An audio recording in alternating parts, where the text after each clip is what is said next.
Yes, everybody, what's going on? My name's Stephen Howson. This is tactical preview of Manchester United against Chelsea FA Cup semi-final. Feels really weird to not be able to go to this.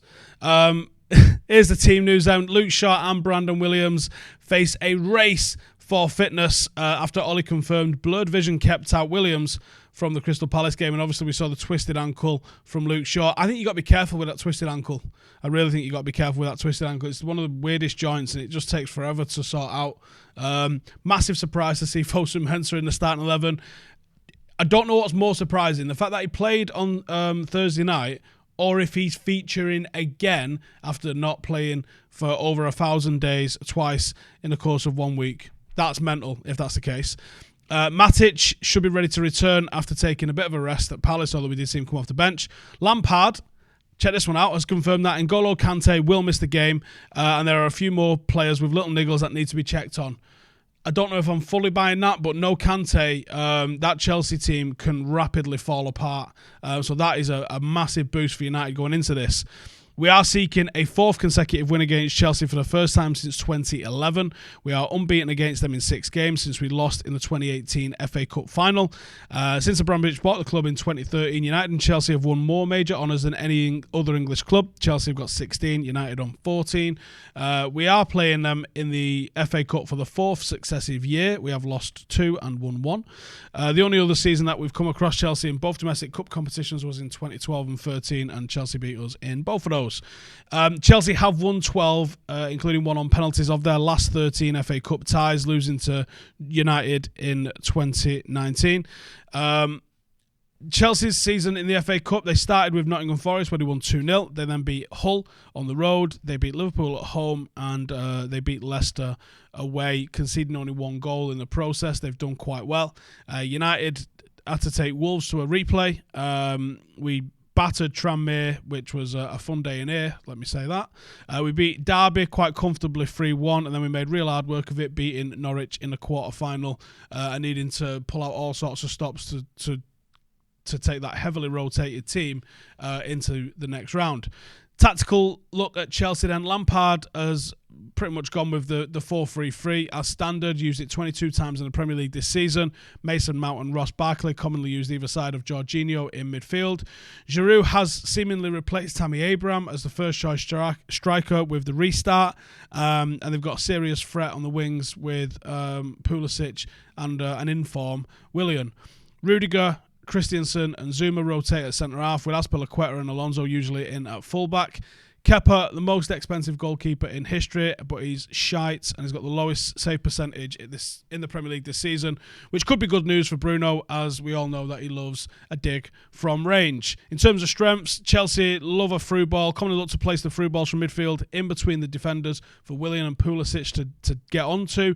United definitely have to look out for that one, because that's where we've often seen centre-halves especially dragged out of position and look a little bit flat-footed. So that, I think, is something that we really got to look out for.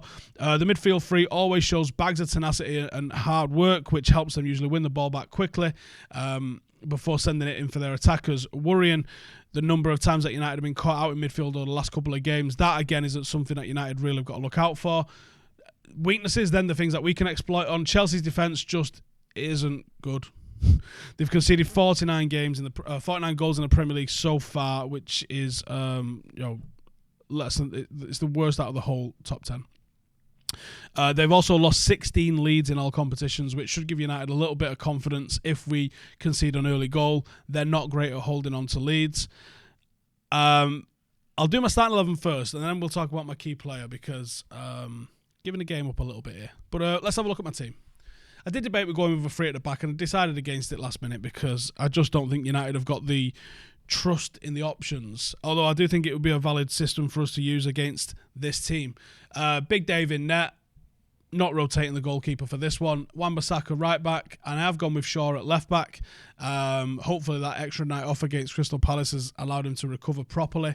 If not, get him taped up and let's get him through it. Maguire alongside Lindelof. In the 6, I've gone with Matic, Bruno and Pogba. No shocks there. I've gone with Jesse. Let me finish before you start fucking tweeting me. I've gone with Jesse on the right, and I'll come to that in a sec. and I've gone with Marcus, and I've gone with N'Golo. Right. Are you ready to hear me out before you start fucking blogging? Right. The reason I've gone with N'Golo is I need United to get over that midfield press. And to get over that midfield press, we need someone that can hold the ball up. And that is where Jesse Lingard is going to line up alongside the guy who can do that. We're going to have N'Golo. N'Golo's going to hold the ball up. And he's going to find Marcus, who is going to be the one that scores us the goals. We are going to also have Jesse Lingard in there to put pressure on that defence. That defence will crumble and fold like a cheap snakes and ladders board. It's shit. But you need someone that's going to put them under pressure. I love Mason Greenwood. He looks like he needs a rest. Let's give the guy a rest and let's put Jesse on. I thought Jesse was good off the bench the other day. This might be his last start for United. But he's typically good against the bigger teams. Against the bigger teams where we don't have the ball as much as we typically do against the smaller teams, especially with someone like Jorginho who loves to get on about 90 to 100 passes per game. Jesse Lingard cutting in around there, making it hard for him is what you want to see. He's not in there for his creative spark. He's not in there for what he can do on the ball. He's in there for working off the ball, winning the ball back and giving it to someone who can make something happen, namely Odion N'Golo and Marcus Rashford. I've took Martial out of the team and I took Greenwood out of the team because for me, I still think we need to rotate and I still think that we need to progress in the league. And as we mentioned yesterday on the Devils podcast, there's far too many machinations where actually United can get through without winning. I don't really trust that that's something that we're going to have to do. I think we're going to have to win both our games to make sure we're in the top four. And I've put that as much as I want to win the FA Cup, that's much more important for us. So I've rotated the side a little bit with those two, give them the night off and let them have at it at West Ham and absolutely tear West Ham to pieces.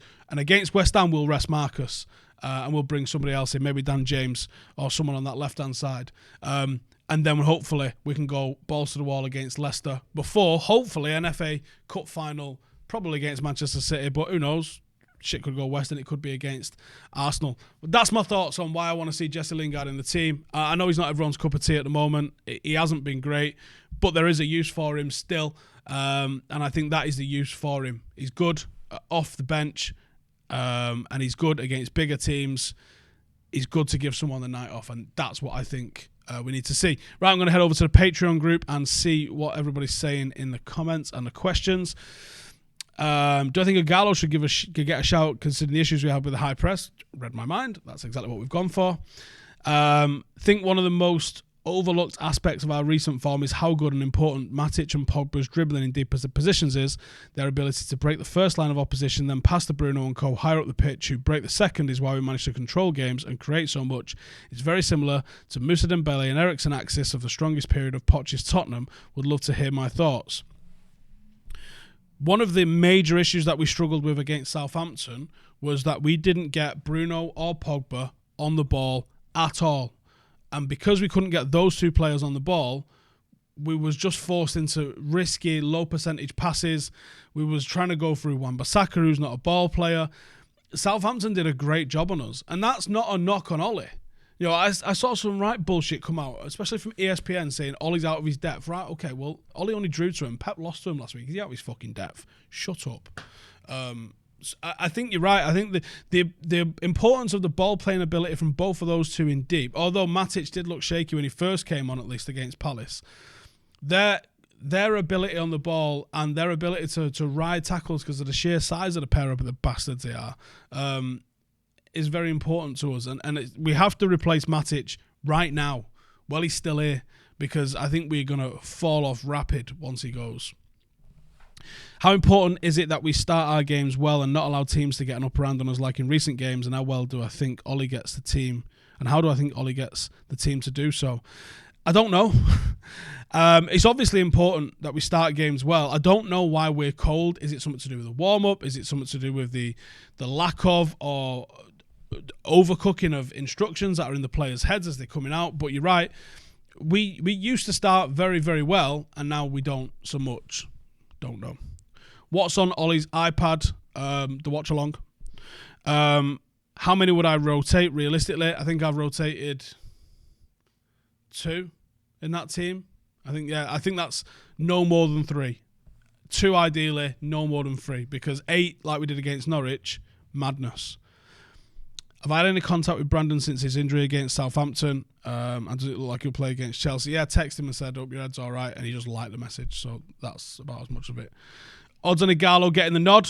Well, I chose him. I think there was a reason he didn't come off the bench. And I wonder if that is the reason. I hope he does, to be honest. Do I think Ole has the same mentality as Van Gaal regarding his captain, whereby if he's fit, he plays no matter what? I remember Maguire has played every single minute since getting the armband. Not really related to the Chelsea match, just entered my head. You also don't substitute your centre-halves very often. That's just a bit of a gimme anyway, isn't it? You're not really rotating through your centre-halves. You're rotating through the players that are having to put in the sprints all over the place, and rarely is that your centre-half. You're in the shit if your centre-halves are doing that all the time.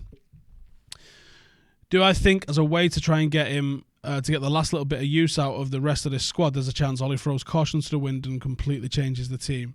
No, I don't. Not after. If we'd have beat Norwich 3-0 with that 8-man rotation, yes. But not the way that went down, because that was shite. And I reckon he probably doesn't want to experience that again. Do I think that the issue with subs is lacking confidence from the players? Fred and Scott, for example, are somewhat less confident now. Matic is playing top football and Pogba is back. It could be, but like, they have to get over it. They have to get over it, and surely there's no one better than Ole Gunnar Solskjaer to tell players that it doesn't matter how much you feature, you get on and you do your job, because Ole was the ultimate super sub. So he can surely, I would hope, talk to anybody in the squad and give the importance of being ready when called upon and make yourself a fucking legend like Ole did, regardless of whether or not you're the first choice player on there. It arguably was the fourth choice centre forward, but he scored the most important goal. How important could be that Chelsea have had an extra 48 hours rest on us? It could be big. It could be big. Unfortunately, there's not a lot you can do about it. Is what it is. It's the nightmare of being involved into the latter stages in different competitions. Do I think we missed out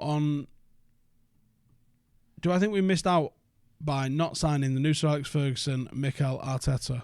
What? I'm not going to say anything too mad in case we meet him in the cup final, but what? Joe's just texted me and says, do you have a picture of you as a kid/young adult I can use on my intro?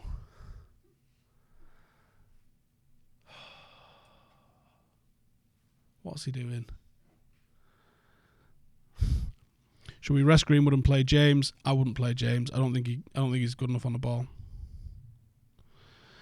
Before lockdown, you thought that the midfield of Pogba, Bruno and Matic wouldn't be the best to set up against other top 6 teams, which I agreed with. Having seen them play, do I think that still might not be true? Yeah, to an extent. I know I've picked it with them, but it's Chelsea. I still think this team can do bits, but we've seen us be better when it's generally been McTominay, Matic, or someone a bit more functional than these. And there's something in my head about why they're still looking at different midfielders. To be fair, also, Pogba has massively impressed me with his discipline in these last few weeks since restart, so maybe. But I wouldn't be shocked if we saw him totally change it up if we did play City in a final, though. Do you reckon Timbo has the ability to play 6 behind Pogba and Bruno, given some game time and learning off Matic? Yes, but his positional discipline is nothing like Matic's. He's like a fucking puppy. He's all over the place. But he's very effective because he's extremely physical, but he is a bit all over the place with it. Chelsea are going to want to have the bulk of possession, have done in both the league games. What kind of midfield dynamic do you go for? Because Pogba, Bruno is very offensive, possession-based. Again, I understand, and that's sort of what I was alluding to before. We want maybe a shuttler like a Fred. I actually wrote Fred and then scrubbed it out and then put Pogba because I thought you can't rest too many like that. But we can still do it. We've seen Pogba be really effective in a counter-attacking system from deep by putting balls into the channel for people to chase. So I wouldn't be shocked if it was the team that I picked. Do I think Timbo could be one of the centre-backs in a back three? I don't think he can do anything twice in a week at the moment. I don't think you can ask him to park a car twice in a week after he's not done anything for 1,000 days. Seems over the last 2 games we had trouble breaking the press, but those were against lower quality opponents. Should we expect a better team Should we expect that against a better team like Chelsea? Against a better team like Chelsea, they also do it differently, and they do it. They don't commit as many men in the middle, and because they're leaving players wide to try and take advantage of when they win the ball back, they can attack. And I worry for the press, because Manchester City's press in the first half in the League Cup game at Old Trafford was one of the most hopeless I've ever felt at a football match, and just thought, we're nowhere near as good as these in the fucking slightest. And they pressed the shit out of us. Admittedly, it was Phil Jones, and Phil Jones was shocking, and they did set a pressing trap for him, and it was him or go back to De Gea, who we know is not able to go long with it. I hope Chelsea haven't learnt off Manchester City, otherwise we could be struggling. Which players from Chelsea's 11 would I put into our 11? I'll take Kante all day. I also don't mind Jorginho. Pulisic is good. Giroud wouldn't be the worst backup striker. I'm taking N'Golo though, because he's a fucking red and he loves it. Righty, that's it from me. Make sure you come and join us tomorrow for the watch along, and make sure you're getting in all of your dual screens. I think we're doing a challenge for this game. Joe wanted to see who could drink the pint the quickest on time, but then someone was like, well, that might be encouraging alcoholism. And considering I don't really care, if you want to do that, time your pint, send it us, and we'll put it on screen. Cheers for watching. See you in the next one. Laters.